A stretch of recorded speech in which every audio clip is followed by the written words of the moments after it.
Once upon a time, in a lush, vibrant pond nestled in the heart of the forest, there lived a myriad of happy creatures. Among them was a toad, not particularly remarkable in size or color, but with a curious eye for glittering objects. One sunlit morning, as the toad hopped along the bank in search of breakfast, it stumbled upon something unusual, a crown, discarded and forgotten, lying hidden among the reeds. With great effort, the toad hoisted the crown onto its head. It was a perfect fit, as if it were destiny. The toad, feeling a sudden surge of importance, declared itself the king of the pond. "Behold, your king has arrived," it croaked loudly, expecting applause and adoration. However, the response from the other animals was not as the toad had imagined. The fish merely flicked their tails in indifference, the dragonflies continued their dance above the water, and the frogs, who were the toad's closest kin, looked on bewildered.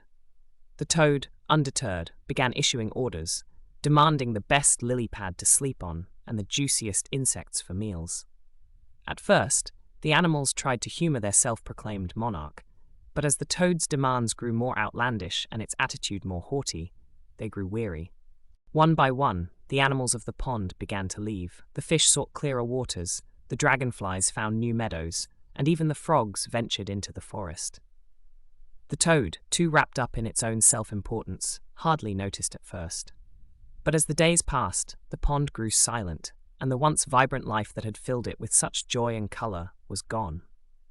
The toad, now truly a king, found itself ruling over an empty kingdom. It sat upon its chosen lily pad, crown still perched upon its head, but the weight of loneliness pressed heavily upon it. The toad realized, too late, that in its arrogance, it had driven away those who had once been its friends, its family.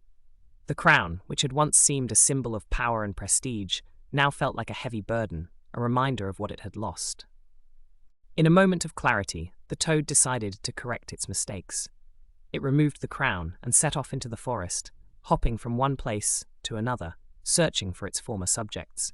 It apologized to each and every one, admitting its folly and expressing a sincere desire to rebuild the community it had once taken for granted. The journey was long and humbling, with many of the animals cautious of the toad's changed demeanor. However, seeing the genuine remorse in the toad's eyes, and missing their once lively home, they began slowly to return to the pond. Together, they worked to restore it to its former glory, rebuilding the bonds of friendship and trust that had been broken. The toad, having learned a valuable lesson, promised never again to let arrogance cloud its judgment.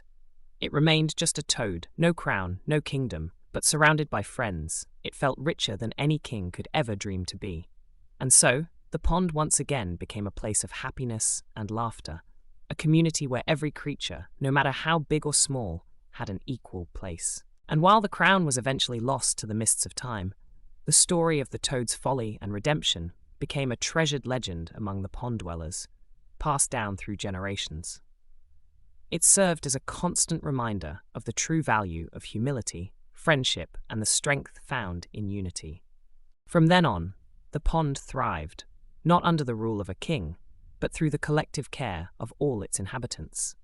Each creature, from the tiniest insect to the largest frog, contributed to the well-being of their home, ensuring that it remained a haven of peace and harmony for all who lived there.